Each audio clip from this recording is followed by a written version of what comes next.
The imperial palace of Dracor Prime had seen many crises in its 12,000-year history, but none quite like this. Emperor Zexatheron, supreme ruler of the Draconian Imperium and lord of 7 star systems, stood in his private nursery with his massive scaled arms crossed, watching his 3 newly hatched offspring wreak absolute havoc. The baby dragons, each no larger than a terrier, shrieked and spat small gouts of flame at anything that moved.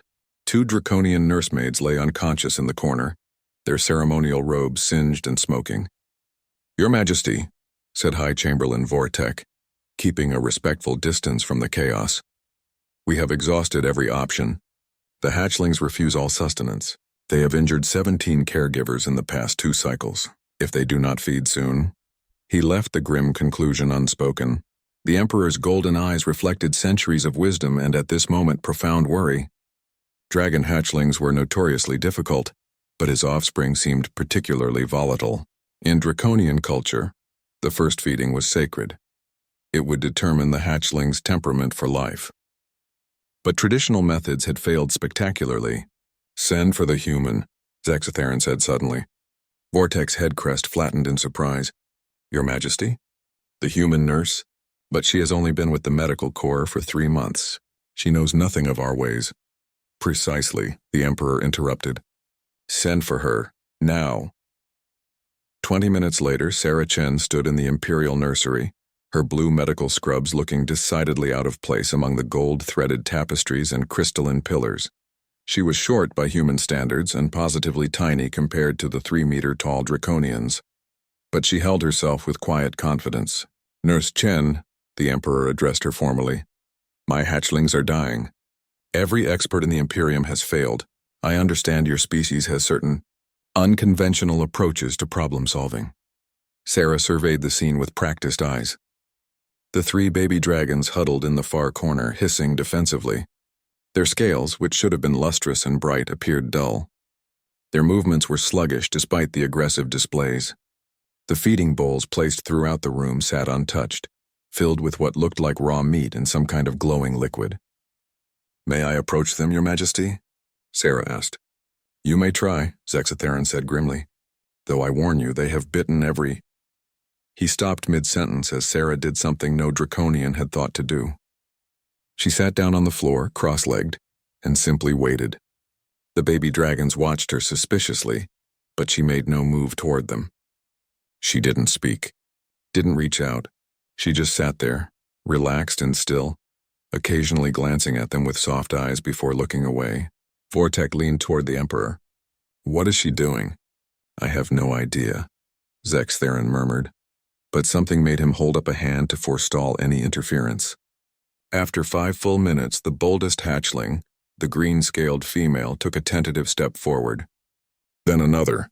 Sarah remained perfectly still, but hummed something low and melodic under her breath, a human lullaby her grandmother had sung to her decades ago. The hatchling crept closer, closer, until finally she was within arm's reach. Sarah slowly extended one hand palm up, non-threatening. The baby dragon sniffed it. Then unexpectedly she climbed into Sarah's lap and curled up. "Extraordinary," breathed the Emperor. The other 2 hatchlings, seeing their sister had not been harmed, emerged from their corner. Within minutes, all 3 were piled around the small human nurse, their aggressive hissing replaced by soft chirping sounds. "They're not being defiant," Sarah said quietly, stroking the green hatchling's head. "They're terrified. Everything here is too big, too loud, too overwhelming. And everyone who approaches them comes at them from above, like a predator would." She looked up at the towering draconians. "You're all giants to them. I'm closer to their size, less threatening. But the feeding," Vortek began. "The food's temperature is wrong," Sarah interrupted gently. She'd touched one of the bowls during her observation. "It's room temperature. But their body heat suggests they need warmth.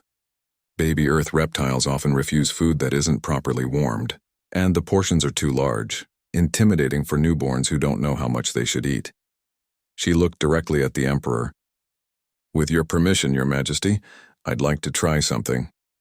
An hour later, the Imperial kitchen had been commandeered. Sarah had the meat cut into tiny, manageable pieces, and warmed to what her infrared scanner indicated was just above the hatchling's body temperature. She added a small amount of the glowing liquid. some kind of nutrient supplement, and mixed it into a paste. Back in the nursery, she sat on the floor again, the 3 hatchlings arranged around her like scaly, fire-breathing puppies. Using a small feeding stick, she offered a tiny portion to the green female. The hatchling sniffed it, tasted it cautiously, then eagerly consumed it, chirping happily. The other 2 immediately wanted their share. Emperor Zexatheron watched in stunned silence as the human nurse patiently fed his offspring, speaking to them softly in her own language, treating them not as future weapons of the Imperium or symbols of royal power, but simply as babies who needed care and comfort. When the feeding was complete and the hatchlings had fallen asleep in a contented pile around Sarah, the Emperor approached. For the first time in living memory, he lowered himself to the floor to sit beside one of his subjects. "How did you know?"